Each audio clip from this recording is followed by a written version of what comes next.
Blackbird singing in the dead of night.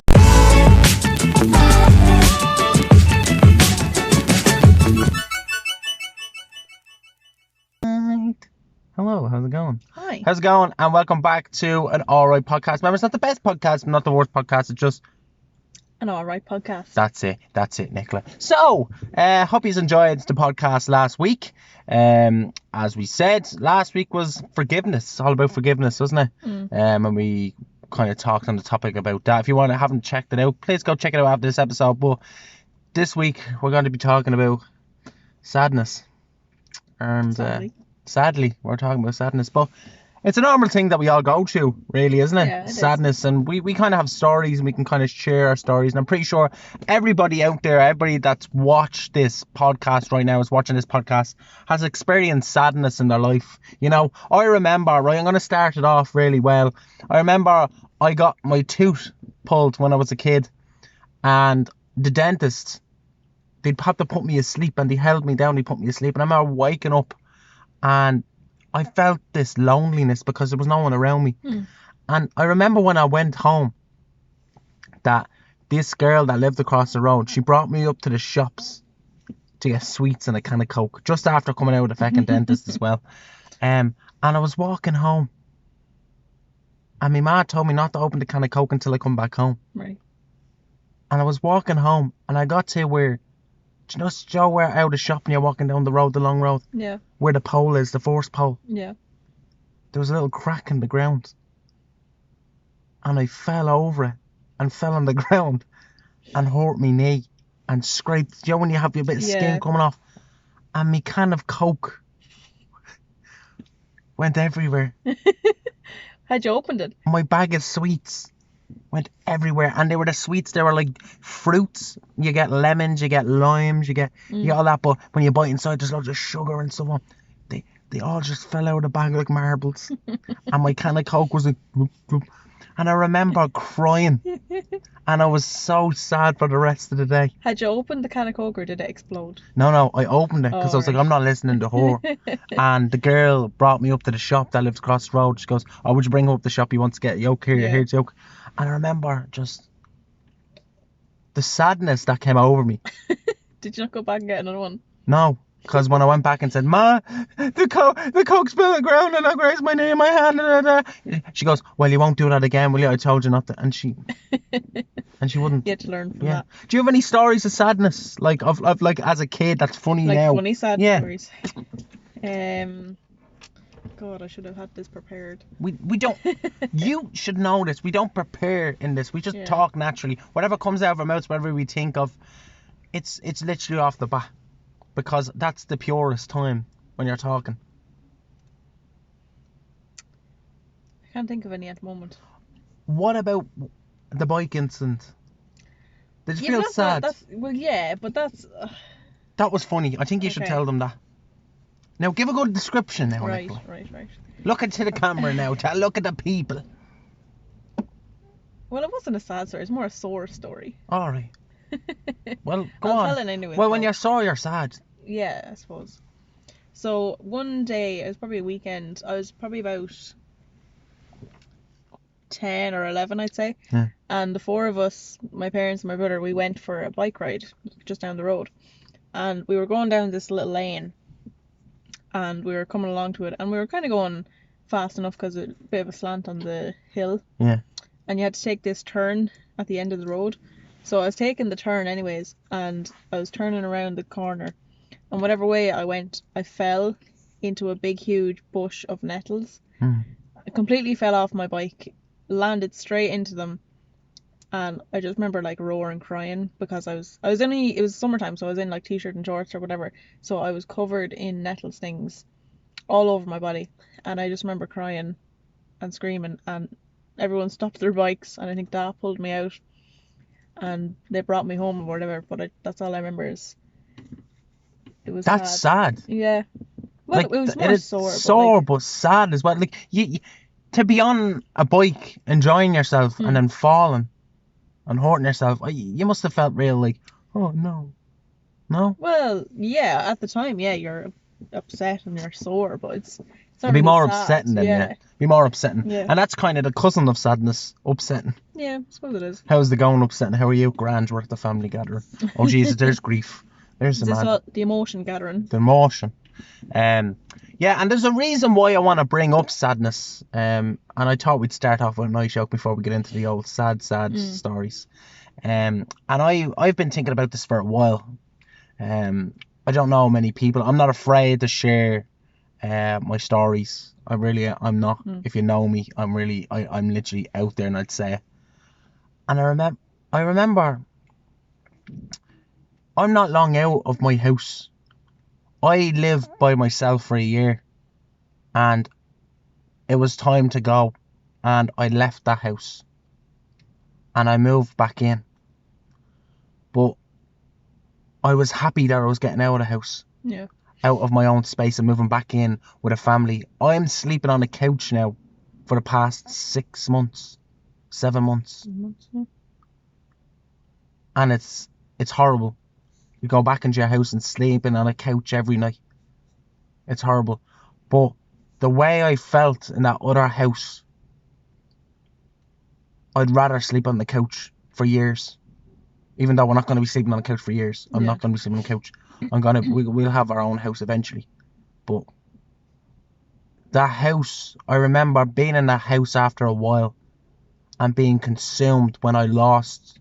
I walked out of my job, and the reason is because I felt sad. I felt depressed in that job because the management would treat you horrible, and it wasn't only me. There was other people that felt that as well, you know.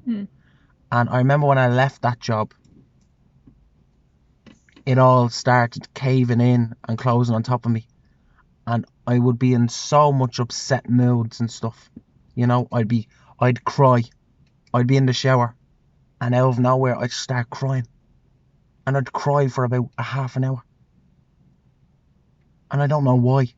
I just cry, and I think it was from holding everything in. You had to finally let it out. Yeah, when you left to go home, I'd cry, and not because you're going home. It's because I know that I'm going to be lonely for the week. Yeah. And that there's no one to talk to, and there was people to talk to. I could go down to my ma's, you know, but that was only for a few hours, and I was back on my own. Yeah. And I used to turn on podcasts from the morning until I fell asleep and woke up the next day because I was so lonely. I thought if I turned on a podcast, I'm like a part of that conversation. Yeah. I hear voices in the house, not like, oh, hello, I hear voices. Like, I heard podcast people, familiar voices, funny comedians in the house. And I'd go around cleaning the house, you know, and I'd go out and have a routine. But I remember just fucking, after a while, miserable in that house. Yeah. I was so miserable. And I think as well, because for you, like, you went from two extremes. Like, you went from living in a house that's full of, 7 people? 7, including me, there's 7 of us. 7 people in the house. 5 kids and a mother and a father. You've had that all your life, and then you just went and moved into a new house on your own. Like, I was there for... You were there on weekends. Yeah, but for the majority of the time you were there on your own, and you went from one extreme to the other. Whereas, some people, like, say for the likes of me, I was living in a house with my parents, like, for most of my life, and then I moved out and went to college. So I was away from my parents, but I still had the company of a roommate. So it's a little bit different. And then, where, you know, it's different from moving completely out on your own. Yeah, you're isolated. Yeah. Like, obviously, there was good reasons that you wanted to move out. You wanted to be independent. You want to have your own space and stuff. But that's one of the consequences with it, is when you're moving out to your own house on your own. Yeah. You don't consider the loneliest side of it. And I was that lonely. And I already told you this, and I don't mind sharing this with people either. It got to a stage of how lonely I felt and how sad I felt, even though we had the likes of James and, you know, and Sarah coming up, and they'd stay over, and so I just felt that even though these people were in the room, they're going to be gone. Yeah. And I'm going to be on my own. And I got to a point where as I said, I told you this already, and I don't mind sharing this because there's so many people out there that go through this and are going through this right now. I thought of suicidal thoughts. I thought of literally the darkness when I said that. What? Jesus. I thought of suicidal thoughts, like, Mm. and I said that to you. Remember, I Yeah. wanted to hide it from you because I didn't want you to worry about me. Yeah. And you know I would never do that. Like, I wouldn't do it. But them thoughts were in my head, and it wasn't just, sure, I'll think of that, and in a few weeks it'll happen again. I went through waves. Do you not remember that? I'd be great forever, and then out of nowhere, boom, I'd just Yeah. stop, and I'd get really sad, and I'd close the curtains. I'd need the whole house to be dark. Like, I'd sit in bed. I wouldn't want to talk to anybody. I wouldn't, and it was just fucking horrible. Yeah. And I was thinking, and that's what I felt. I felt isolated and lonely and depressed, and Yeah. it was horrible. But it's changed now because I'm living with people, Mm. and I've started going to college. I'm not isolated in that house. Yeah. And that's what I want to say to people here. If there's anybody watching this podcast right now and you feel like you're isolated, especially in COVID, Mm. there's always FaceTime. You probably think that you're going to bother your friends by ringing them and talking to them about your worries. I felt like that. Mm. I felt like, even though I had my friend James and so to talk, any of them, they would sit there, Rebecca and so, they'd all talk. Yeah. Any of them. You know who I'm talking about, Yeah. any of the friends. And I learned also who them people actually are there for you. Mm. Who's there for you. There's a friend that I don't even talk to that much anymore now.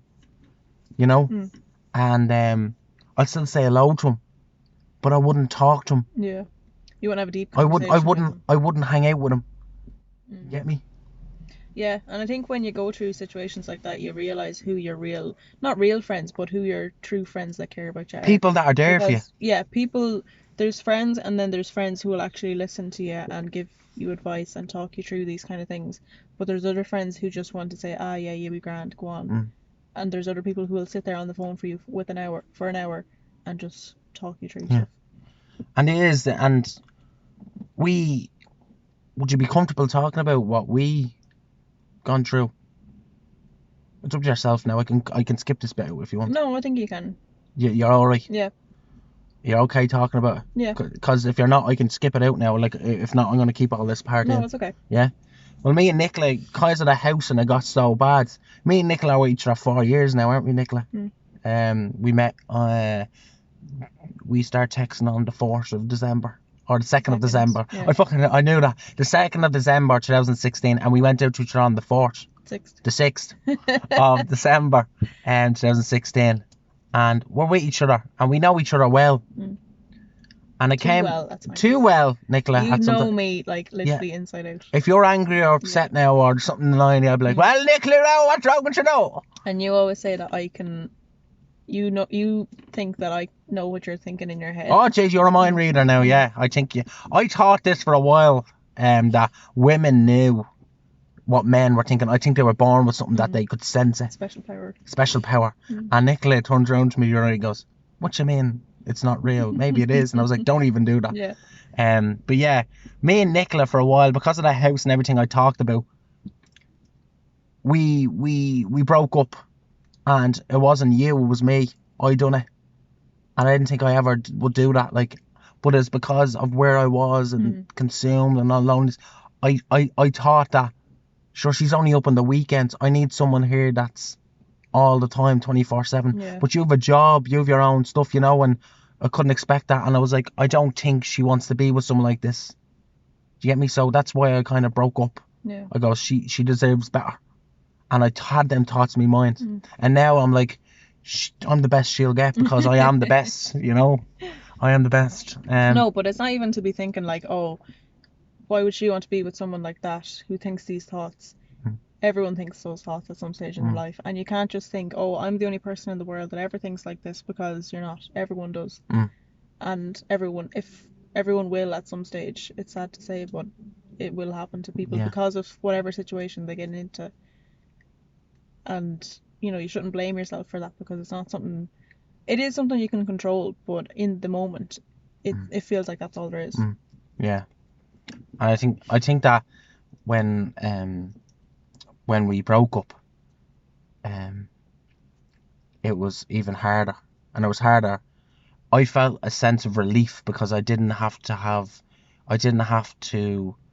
There's some sense of relief and got to do with that's one less thing off me shoulder now because I don't have to worry about you anymore. Yeah. Even though I still worried, but you know, you're your own person now, and I don't have to worry if anything bad happened to you or something. And I know that comes across. What you mean? That sounds a bit weird, but no, it's just like a sense of weight off my shoulder.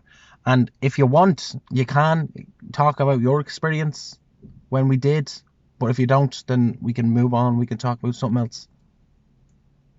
Like, obviously I was just very sad at the time, and as you experienced as well, I was lonely and depressed and sat in bed all day and didn't want to get out of my room. Like, I couldn't cope with that because as sad as our like situation got, I didn't think it would come to that. Yeah. And that's what could happen. Someone can lose, likes of myself, someone can lose going, oh, that's the one person that's going to help you through it. Yeah. And you've just let them go. Yeah. You've other people that will help you to a certain extent, like our friend James or Sarah or so, you know, they will help us and they'll do the best they can. But they're not the person you want. No, yeah, they're not the main person that you know that can be there for you 24/7. It's the same with them. Like they depend on us, not depend, but they would. But, do you know what I mean? If they were like that, we would talk to them, but they wouldn't want us. They'd want that person, but the change, you know. And we didn't, and the likes of that. But here we are now, drinking Starbucks, you know. And I think that time of reflection was good. And the way I think when I left that house. When I went from that house and moved back into my house, even though families still have their problems, I'm much happier. Yeah, I know, like, as you mentioned, your situation, it's not the best at the moment. Like, as you said, you're on a couch. I sleep on a couch. But for your own mental health, it's in a lot better state than it was then. Yeah, even though I talk about death a lot. Yeah, but I think that's just something you're fascinated by. I'm fascinated by death. I think we're going to do a podcast about death. And by the afterlife. Yeah, I think we're going to do one of them. Don't worry about it. The whole thing's going to be about death. I think that's just, And I'm scared of death, but I'll get into it, right? I'll get into it in another one. The next one. Yeah, I'll get into another one. As we said before, so a lot of people can experience sadness if it's losing someone or, you know, in death or just a friend or so. I was very sad. I used to hang around this group of people and they were literally my whole life. These whole people when I was younger.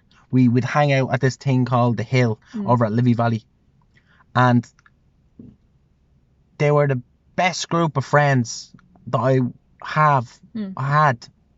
And even though there was a lot of drama and there was a lot of, I loved going out to them. They were a great crack.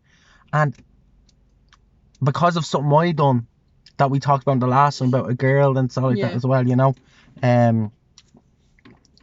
it kind of fucked my situation up with them, and then I was left on my own. So from the age of 18 onwards, I'm kind of like, I'm a bit of a loner because I'm scared to go out to a group of friends, to go out to a group of people and open up to them like I'm opening up to you, like I'm opening up to people that are watching now. I'm afraid of that because I'm afraid they won't accept me. They won't say, like, they'll be friends with me for a while and I'll come in and then they'll go, nah, we don't want to talk to you. And there was this one guy, I don't want to name his name, but he was a big tall fucker. He was the tallest fucker in the group and we were really good friends. And out of nowhere, he just stopped hanging around me. And that happened when I was 18. I'm 25, going 26 this year in July. Yeah. And that still affects me. When I see him, it affects me. But I love talking to him. Yeah. It brings me back to the moment where I'm like, oh, it's me and him. We used to hang over we used to be in each other's houses. We had sleepovers. We'd play FIFA. We'd get a roll and watch Friends. And it just stopped. Yeah. And that's what happens. I was told when I was younger, you'll get friends, you'll leave and you'll go and you'll get new friends. But I swear to God, if I saw him now, like, in the street or I talked to him or so, it'd be literally like it wouldn't. Nothing's ever changed. We're just not hanging around with each other anymore. Yeah. We're two different types of people. And I'd love to go back to that time and relive the whole time with him. I'm getting better at that. I'd love to live the whole. I'd love to relive the whole of them days with Your him childhood, because yeah. he was such a fucking good friend. I loved hanging around with him. He was so nice, and his family was nice as well.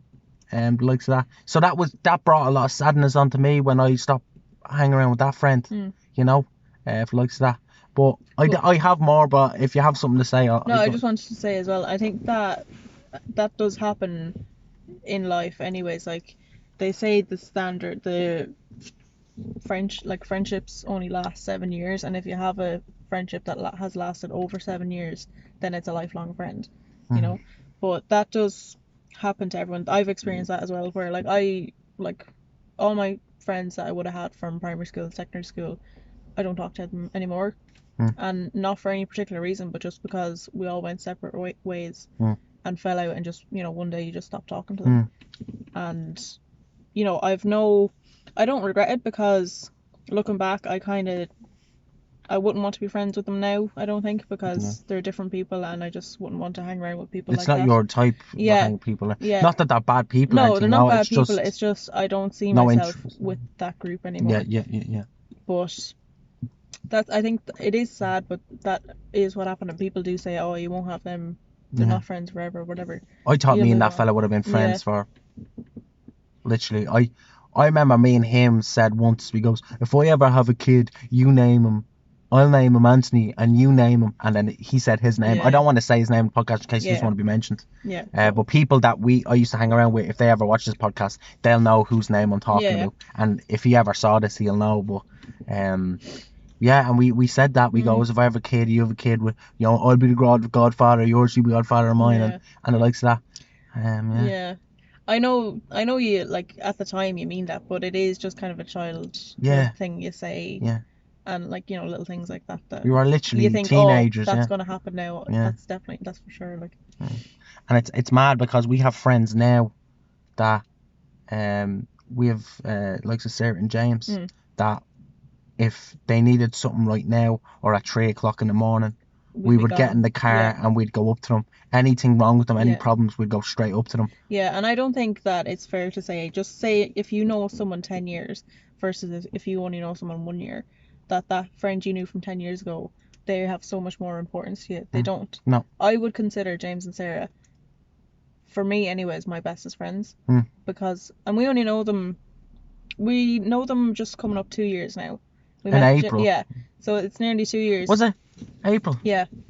We'll know James 2 years in April, and Sarah, I met Sarah in like July. We met Sarah on the 13th of July because the next day was my birthday, and I got up and you got the cake, and she was like, I don't even know who this guy is. Yeah, but no, I would consider them two my bestest friends, and as you said, I'd do anything. Like I would do anything for them in a heartbeat. And the length of time doesn't matter. It's the value of your friendship. It's looking out for each other and so. And we do have so many more friends, like the likes of Rebecca and so. And there's a new friend that we have as well, and it's her girlfriend. We don't want to mention her name just in case she doesn't want that name to be mentioned, but it's her girlfriend. And I remember we went up to meet her, and she was so fucking nice, and she was funny, and she has that attitude of, she's right in with the group now. She's not afraid to fucking speak her mind, like. And it's nice to see that not that you're being over cocky or anything, but you're just, because we had the group chat set up already, we're kind of familiar with everyone, but to meet someone in person, you're like, oh yeah, you just click straight away, like, with the group. Yeah. And our friend group that we have at the moment, that's a great, yeah. And I hope that stays as well. Yeah. If it doesn't, and it happens to just kind of drift away, you would be sad, but you'd be grateful for them memories. Yeah.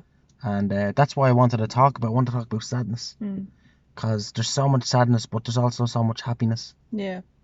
It balances out. Yeah. And it's up to you to kind of have that mindset to see, can I have more happiness than sadness? Yeah, and you can wake up on any given day and think of everything in a negative way, or you could wake up that same day and think of everything in a positive way. It's all about your mental health and what you see. Mm. Do How you you- see the glass half full yeah, or half empty kind yeah. of thing? Yeah.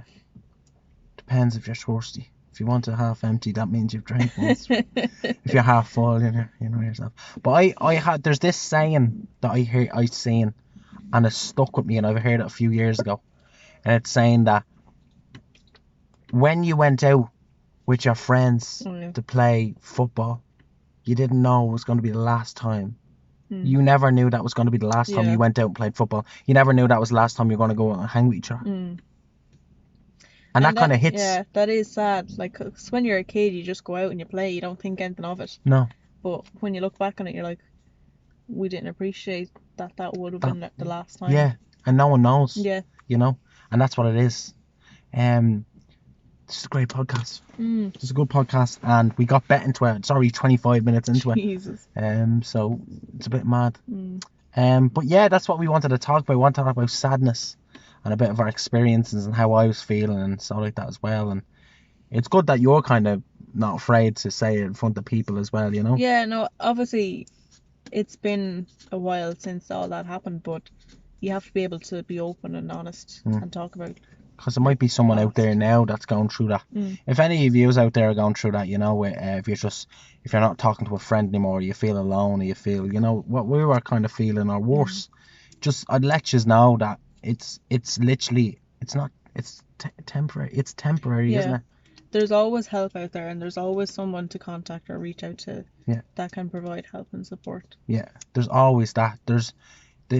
As I learned that them thoughts of suicide that I thought, like when I thought of, I say a lot of people go think of that, Oh yeah. you know. And it's scary the amount of young people these days that you hear about it, and it's like, oh god, they were only 18, they had their whole life to live. They're only 16, or they're only whatever, 14, like you know, there is 15-year-olds doing that to themselves, you know. And I do sit there and think in my head going, what happens if they say, God forgive me, right, say someone hung themselves, and in that moment when they were hanging themselves, right, They regretted it. they were regretting it and they couldn't do anything about it, and they just, Yeah. you know, you can't lift up the oak and lift The up because thought is more the thought. satisfying than the actual experience. It's mad. Mm. Well, I think we're going to leave it there, aren't we, for the sadness episode? Because I goes, Nicola, we got our Starbucks again. We're out there, out by Starbucks, and we sat in the car park, and I said, Nicola, we're doing sadness this week, and you went, oh no, I don't want to talk about that because I'll start crying. Yeah. And you didn't start crying. No, but Yesterday, after we when we done our podcast yesterday, because we record one day after another, for 2 weeks on, we were talking, and you know, sadness came out there. Yeah. You know, but we're in a good place now, me and you, and you know, the likes of that. We're going towards something for this year, and we have so many things to look forward for. We're planning stuff, you know, we have schedules, and we're helping each other out in teamwork, you know. So yeah, it's just a load of that. Yeah, we can leave some links maybe down below for professional help or guidance that some people may need. Yeah, if you don't know where to go. There's a lot of good Irish websites and apps that's out there at the moment. I don't mean to be funny, but Nicola, I have a memory of a goldfish. You will have to send me on them links. I'll send you them. And for anybody out there that knows, I am like that. You are. Remember, woman, I love you very much. I love you too. And we'll be alright. And sadness is normal. It's part of human experience. It's part of life, and it is sad, but it is an emotion that people go through and do have to deal with. Yeah. Right, everybody. Thank you so much for watching another week's episode of the Alright Podcast. Remember, it's not the best podcast, not the worst podcast. It's just an alright podcast. Blackbird singing in the dead of night. Just my hairy hands and learn to fly. All my life, we were waiting for this moment to rise. I don't know the words. Neither do I. Bye. Bye. See ya. Bye.